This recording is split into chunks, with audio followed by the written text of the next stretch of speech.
سلام عزیزای دل. ما امروز با داداشم اومدیم درباره رشته پزشکی صحبت کنیم. قبل از هر چیز ازش میخوام که خودشو معرفی بکنه. سلام عرض میکنم خدمت کلیه مخاطبین این ویدیو. ابراهیم اطاعتی هستم، رتبه 700 کنکور تجربی سال 1390 پزشکی اصفهان قبول شدم و الانم حدود 5 ساله که به عنوان پزشک عمومی کار میکنم.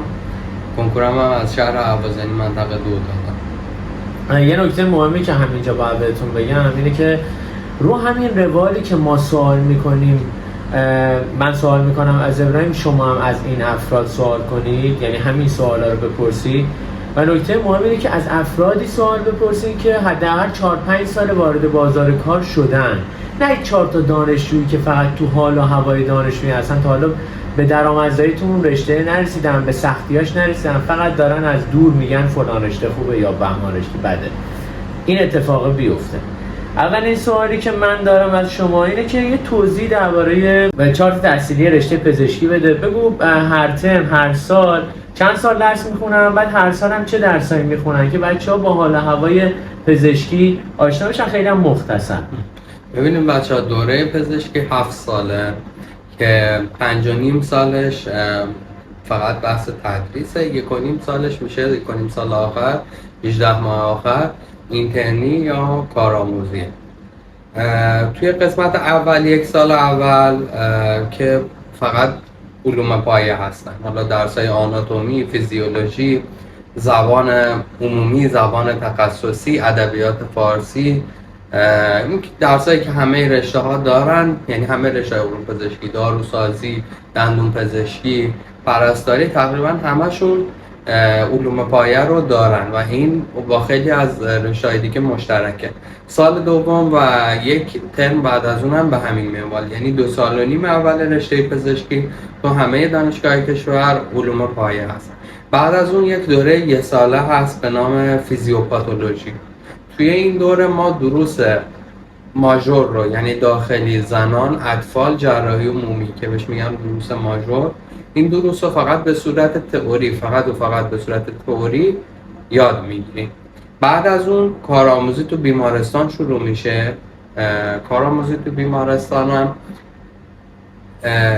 2 سال هستش که دیگه به همه رشته ها رو شامل میشه. چشم، گوش و حلق و بینی، همون 4 تا درس، یعنی داخلی، اطفال، زنان و جراح عمومی و سایر رشته‌های دیگه، حتی رشته‌های مثلا پاراکلینیکی مثل رادیولوژی و پاتولوژی که کارهای حالا بیشتر آزمایش‌هایی هستن و با مریض کاری ندارن. 1 سال آخرم که خدمتتون گفتم دوره اینترنی، باز اینم تقریبا تو همه دانشگاه هستش. این دوره 18 ماه بیشتر، یعنی 90% کارتون کار بالینیه، یعنی باید کار تو اورژانس ها شیفت بدید و حدود 10% هم درس داره. حالا هر درسی که میرین کارورزی شو، بعد از اینکه دوره کارورزی تموم بشه، بعد خب یه سری دروس رو همزمان، حالا براتون یه سری ساعت کلاس میذارم و بعد اون دروس رو باید امتحان بدین. بعد طرح و این چیزا. ببینید، حالا بخوام بهتون بگم، حالا شما کارورزیتون تموم شده، تمام نمرات گرفتین، پایان نامتون هم حالا دفاع کردین. بعد از اون حالا دانشگاهتون مدارکتون رو به نظام پزشکی و وزارت بهداشت میفرسته. نظام پزشکی برای اینه که شما شماره نظام براتون صادر بشه و مهرتون درست بشه. البته الان دیگه با الکترونیکی شدن نسخه خیلی مهر نیاز نیست، ولی حالا این روند باید طی بشه. شاید حدود 2 ماه تا 3 ماه بعد از تحصیلی استراحت داریم تا این کار انجام بشه. بعد از اون دیگه شروع به کار میکنید. اگر سربازی دارید خب میرید سربازی. اگر که تر دارین، یعنی حالا خانم باشین یا محافظ، پسر محافظ سربازی باشین، میرین تر. مدت تر 24 ماه، مدت سربازی هم 24 ماه. حالا سربازی ها اگر که بخشنامه که همین هفته گذشته اومده، اگر که شما حتی یک ماه هم کمتر از 24 ماه خدمت کرده باشین، مثلا خدمت معمولا 21 ماه، شما باید بقیه‌شو برین ته. یعنی مثلا من کسری خدمت دارم، بسیجی هستم، یا نمیدونم مثلا حالا پدرم جانباز بوده، مثلا 8 ماه کسری دارم، 16 ماه میرم سربازی، 8 ماه میرم ته. و تر هم برای خانوما که دیگه کلا همون 24 ماه باید برن تر، ولی ضریب میخوره. شما طرحتون بستگی به محرومیت منطقه داره. اگر منطقه‌تون خیلی منطقه محرومی باشه، دیگه محروم ترین منطقه 3/5، یعنی شما 3/5، یعنی 60% این زمان تر رو میری، یعنی 60% اون 24 ماه، یعنی 24 رو ضرب در 60% میکنین و تعداد ماه میشه. اگر هم که نه، مثلا شما طرحتون یه جایی مثلا خیلی برخوردار باشه، مثلا شهر اصفهان بیفتید، شهر تهران بیفتید، خب اینا البته به این دلیله که معمولا یه قانونی باشه، متأهل باشه، اینا رو مثلا بیشتر میفرستن توی مراکز استان. اگر در این صورت باشه که شما باید کل این مدت طرح و کامل بگذرونید. برای پسرم که دیگه بستگی داره، یکی میشه سرباز نخبه، یکی کسری داره، یکی نمیدونم مثلا پیام‌آور بهداشت میشه. اگه امریه بشین پیام‌آور بهداشت بشین، خب باید 24 ماه خدمت کنید. اگه سرباز نخبه بشین، بین 14 تا 21 ماه سربازی داریم و به همین منوال.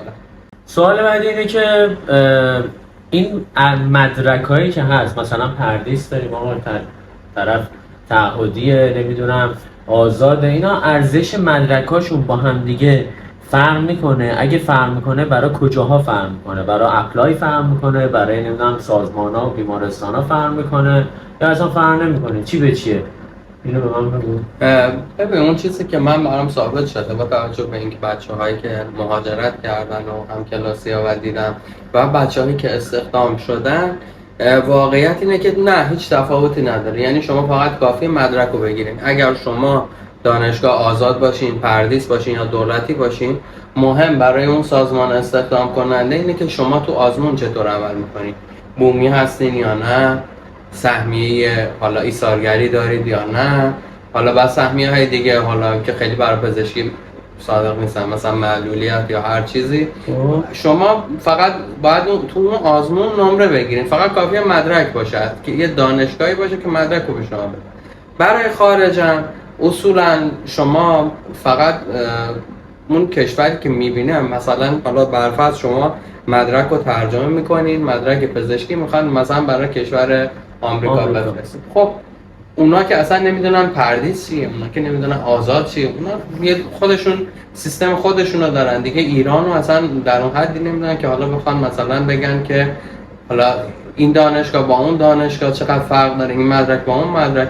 شما مدرک رو ترجمه کنید، مسلما هم اونی که تو آمریکاست، اون استادی که اونجاست نمیدونه پردیس و آزاد و اینا چیه، فقط میاد چون نمرات شما رو میکنه و بنابراین این هم تفاوتی نداره. بعد دانشگاه با دانشگاه چی؟ مثلا برای ارگان چیزی فرق می‌کنه؟ مثال دارم میزنم، مثلا دانشگاه جندی شاپور اهواز یا دانشگاه اصفهان مثلا طرف پزشکی رو فرق میکنه مثلا ارزش هر کدوم یا نه؟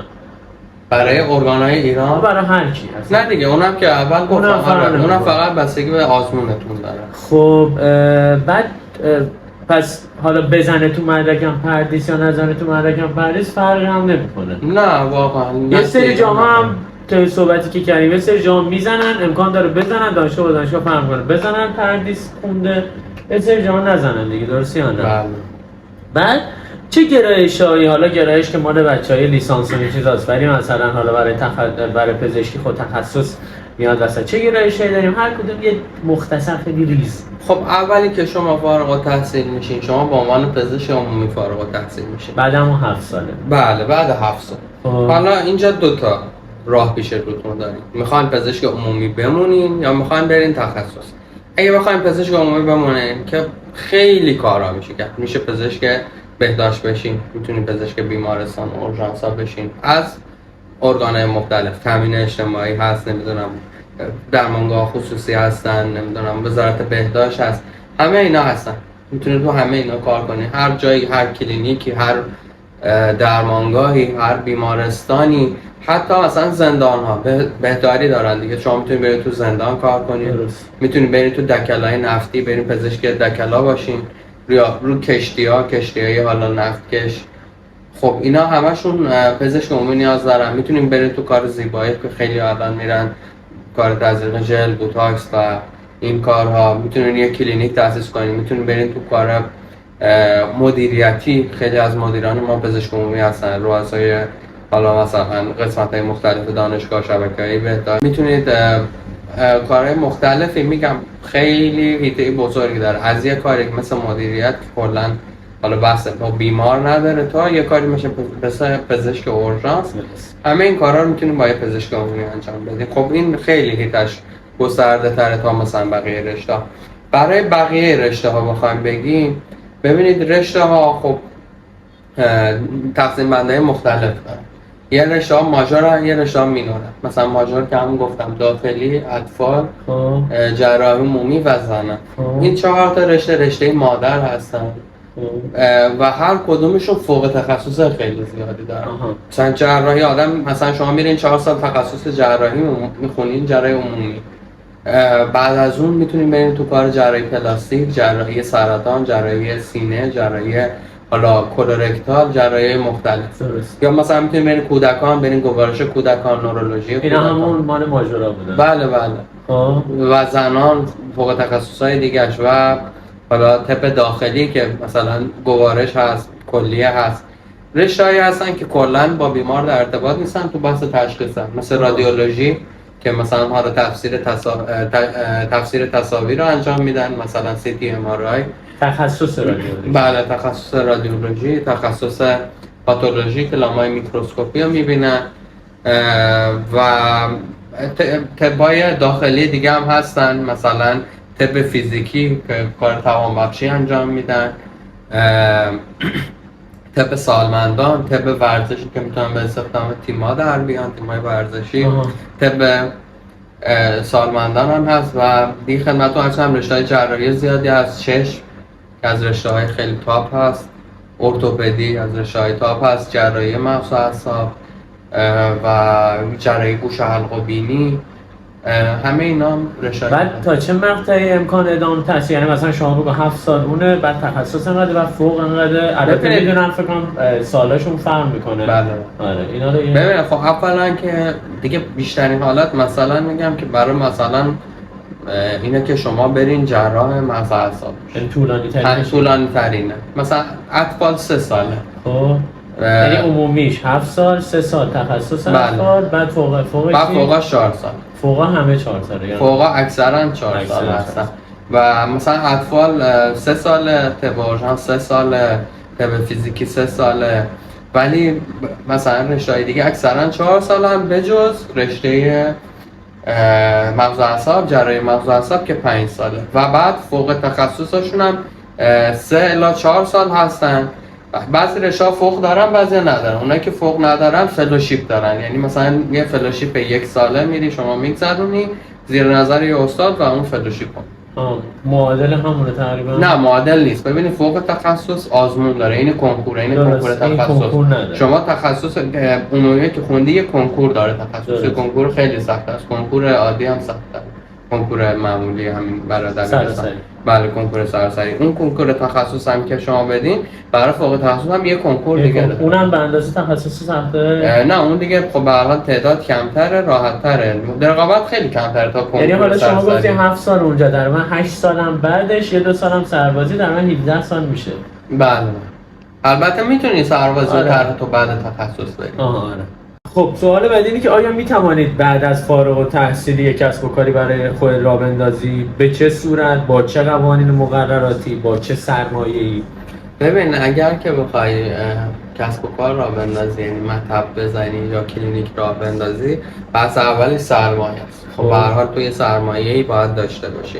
ببین وقتی شما کار کنی، طرح تو بگذاری، سربازی تو بگذاری، یه سری امتیاز جمع می‌کنی. به ازای هر ماهی که کار کنی توی منطقه محروم تو یه امتیازی داری. بعد از اون میتونی بری حالا با تجربه اون امتیازی که جایی که میخوای مطب بزنی، حالا با تجربه امتیازهای جمع کردی میتونی اون جایی که میخوای مطب بزنی. مسلما نمیتونی بعد 4-5 سال، حداقل بعد از 4-5 سال کار کردن برید تهران مطب بزنی، چون تهران 450 امتیاز میخواد.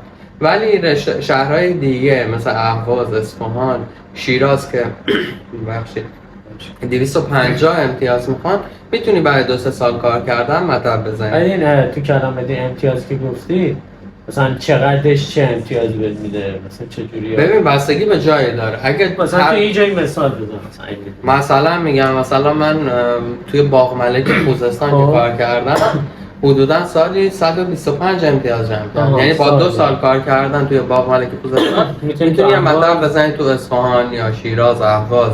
ولی خب برای تهران حدودا یه 3-4 سال میشه، بیشتر میشه. و اگر هم بخوای کلینیک بزنی بازم امکانش هست، میتونی کلینیک سوء مصرف مواد مخدر بزنی یا کلینیک های خصوصی بزنی. ولی این کلینیک هم شرایط داره، شما باید 2-3 نفر باشین حداقل که بتونین یه درمانگاه مؤسس باشین و تأسیس کنین. بعد اون قوانینی که گفته بودی یه نفر یا میتونی مسئول فنی باشه، اونا رو اگر میشه بگو. ببین تو از این 3 نفری که گفتم یه درمانگاه میخوان تأسیس کنن، حالا اگه اونقدر سرمایه داشته باشن که بتونن یه درمانگاه تأسیس کنن، باید حداقل یه نفرشون پزشک باشه. یعنی شما میتونی یه سرمایه گذار رو جلب کنی برای این کار. و علاوه بر اون شما میتونین توی یه درمانگاه دیگه هم به صورت مؤسس باشین، ولی به صورت شخصیت حقوقی نه حقیقی. دیگه باید به عنوان یک شرکت باشین. این از این. و خب میتونین مسئول فنی هم باشین توی کلینیک های مختلف، ولی ساعت مسئول فنی نباید با جای دیگه‌ای که مسئول فنی هستین یکی باشه. مثلا شما 3 روز مسئول فنی در درمانگاه ترک اعتیاد هستین، دیگه بعد از اون روزا رو دیگه نمیتونین جای دیگه مسئول فنی باشه. میزان درآمد در مقاطع تحصیلی مختلف و درجات مختلف، حالا میدونم که بستگی داره به چیزهای مختلف، ولی به پول الان آقای پزشک عمومی از کف تقریبا چقدر در میاره تا چقدر با چقدر ساعت کرد؟ ببینید پزشک عمومی اگه بخواد کلیه ساعت موظفی اورژانسش رو بره که دیگه کم درآمد ترین کاره، 20 تومن حداقل در ماه داره. حالا اگر که کارای مثلا ارگانیدیوم، مثلا تامین اجتماعی، شاید 70-80 تومن بده به این پزشک. شاید اگر که مثلا یکی مطبش خیلی خوب باشه یا درمانگاه خیلی خوبی داشته باشه، میتونه تا مثلا شاید حتی 200 میلیون هم درآمد داشته باشه در که اینطور. بعد دیگه حالا ای تخصص این چیزا داشته باشه تا چقدر دیگه تا بالا؟ ببین تخصص هم باز داره اصلا نداره. آره تخصص هم بخوام بهت بگم باز دیگه تقریبا از همین 30 تومن تقریبا 30-35 شاید شروع بشه. این متخصص از 30-35 تومن؟ بله. و از متخصص مثلا شما متخصص روانپزشکی باشین، شاید تو خیلی از مناطق مثلا نمیرن مردم پیش روانپزشک، تابو میدونن. تعداد مریضای کمی داری و فقط عملا یه حکم وزارت بهداشت رو میگیری و کارانه ای نداری. اون کارانه ندارن؟ کارانه کم دارن چون تعداد مریضاشون کمه. بعد سقفش تا مثلا سقفش دیگه باز اینم بستگی داره دیگه. اگه یکی از مثلا دکتر فروردین تو شیراز شاید روزی 1 میلیارد در روزی 1 میلیارد بیشتر، شاید روزی 10 میلیارد اصلا دیگه بستگی به آدمش داره. اگه یکی خیلی کارش چیه دکتر فروردین؟ فوق تخصص شبکه چشم. راستی چشمم خب مرکزش بیشتر شیرازه دیگه، درسته؟ بله دکتر فروردین یکی تو ایران دیگه. میزان درآمدم که اگه کسب و کار خود را بندازم که تقریبا گفتی، آینده شغلی این رشته با توجه به پیشرفت‌های علمی و تکنولوژی چطوری می‌دونی آیندهشو؟ ببین آیندهشو توی ایران خیلی خوب نمیدونم، بخاطر اینکه حالا اولا که مطمئنا پزشک عمومی برداشته میشه و یه مدت دیگه دولت مجبور میشه فارغ التحصیلا رو سوق بده به سمت تخصص. و توی رشته های تخصص هم بخوام بگم واقعا بعضی رشته ها مثل رادیولوژی یا پاتولوژی میتونن توسط هوش مصنوعی کنار زده بشن. بعضی رشته های جراحی کاملا میرن سمت رباتیک شدن، همینطور که الان هست جراحی رباتیک توی رشته های مختلف اورولوژی جراحی عمومی داره انجام میشه. ولی فکر میکنم در کل در آینده خیلی هاشون بتونن دوام بیارن که اینطور. ولی شما فرمودی که اون تشخیصی ها آره مثل رادیولوژی یا پاتولوژی که کارایی هم فقط تو تشخیص هم، مثلا یه لامو ببینی تشخیص بدی یا یه دونه مثلا تصویر رو تشخیص بده، خب اینا رو خیلی با الگوریتم میشه تشخیص داد. که اینطور. بعد آینده این رشته برای مهاجرت چطوره؟ برای مهاجرت فعلا خوبه، به خاطر اینکه کشورهای غربی نیروی کار نیاز دارن و خب خیلی اونجا تعداد موالیدشون کمه، شاید خیلی هم سمت تحصیل نمیرن. به نظرم خوبه برای مهاجرت. حالا نمیگم این رشته های مهندسی، ولی تو رشته های علوم پزشکی و پرستاری برای مهاجرت بهترین هستن. بعد خب ایران هم که جمعیتش داره رو به پیری میره. خب آره، ایران هم میره، ایران هم نیاز داره، خیلی نیاز داره. ولی خب شما میگی که نمیدونم، حالا قبلش با هم صحبت کرده بودیم، گفتی که چون فارغ التحصیل الان زیادن حقوقا داره کمتر میشه. آره، حقوقا کم میشه چون که واقعا کل شرایط، کل جامعه دارن اینطوری میشن. چون ما حقوق بگیر دولتیم، اگر بخوایم بحث آزاد باشه اون جداست. حالا اگه بخوای کار آزاد کنی، مطب داشته باشی، کلینیک داشته باشی، ولی تو بخش دولتی هی درآمدها داره که هر سال کمتر میشه. و یه سری میگن که چند وقت دیگه هم انگار بعد از فیلیپین و ایران و همه دارن مهاجرت میکنن پزشک بیاریم. خب خیلی پزشکا، آره واقعا خیلی از پزشکا دارن مهاجرت میکنن. خیلی از پزشکا میگن ما میخوایم عمومی بمونیم دیگه، نمیرن تخصص، چون به هر حال 4 سال تخصص، دوباره تو دانشجویی، به هر حال تو سن 30 سالگی تا 40 سالگی بخوای مثلا باز دوباره حالا بخوای از سربار والدینت باشه، خب خیلی ها این کار اینو نمیتونن. و خب بعضی رشته واقعا ارزش نداره بریم. مثلا میگم همین جراحی قلب با این درآمدی که داره، درآمد بسیار پایینیه و خب تو کار خصوصی هم نمیتونی بکنی برای جراحی قلب، حتما باید تو کار دولت، محیط دولتی کار کنی. خب خیلی ها نمیرن واقعا. خیلی رشته جراحی قلب واقعا الان مثلا میبینید 6 ماه طرف تو صف انتظار، آخرش هم تو صف انتظار فوت میکنه. یه سری رشته ها رو واقعا با اقبال کمی مواجه شد. حالا نمیدونم دولت کارانه جراحی قلب مثلا زیاد نیست، مثلا شاید 60 تومن 70 تومن برای یه کاری که پر از استرس. یه جراحی قلب خیلی سخته، کلی اشعه میخوره، خیلی عوارض داره براش. بعد آیا اگر به عقب برگردی دوباره این رشته رو انتخاب میکنی؟ ارزشش رو داشت؟ به نظرم ارزشش رو داشت 100%. به نظرم رشته پزشکی خیلی شیرینه، علاوه بر اون نسبت به حالا یه رشته مثلا این دندون پزشکی خیلی گسترده‌تر، خیلی علم بیشتری داره، برای مهاجرت شرایط بهتری داره، برای کار تحقیقاتی خیلی جای کار بیشتری داره و تخصصهای خیلی هم خوبی هم داره و به نظر من بهترین رشته است علوم پزشکی. من علاوه بر دندون بهتره به نظر دیگه. آره، تنها رقیبش میشه گفت دندونه دیگه. آره. چون بقیه رشته‌ها دیگه در حدشون نیستن، ولی به نظر من بین دندون و پزشکی برای من بهتره. حالا یکی هم ممکنه کار پر استرس نمیخواد میره دندون پزشکی میشه. یعنی شما میگی استرسش خیلی بیشتره. 100% پزشکی. خود دندون پزشکی هم این نظر رو دارم. 100%. این رشته به درد چه بچه‌هایی؟ به درد کیا میخوره؟ ببین، به درد کسی میخوره که آمادگی داشته باشه تا آخر عمرش درس بخونه، کسی که استرس و شب بیداری رو بتونه تحمل کنه، بتونه با مرگ کنار بیاد، هر روز مرگ رو جلو چشش ببینه و کسی باشه که کلا پوسکلاف باشه، هم از لحاظ بدنی هم از لحاظ روحی خیلی موفقی باشه. به خاطر همین اتفاق همین چیزاست که میگم انقدر خودکشی تو نمیدونم پزشکا زیاده. بله متخصص رزیدنت ها. خودت برنامه چیه برای ادامه مسیر؟ خودم فعلا حالا سال پیش استخدام شدم، فعلا دارم کار میکنم.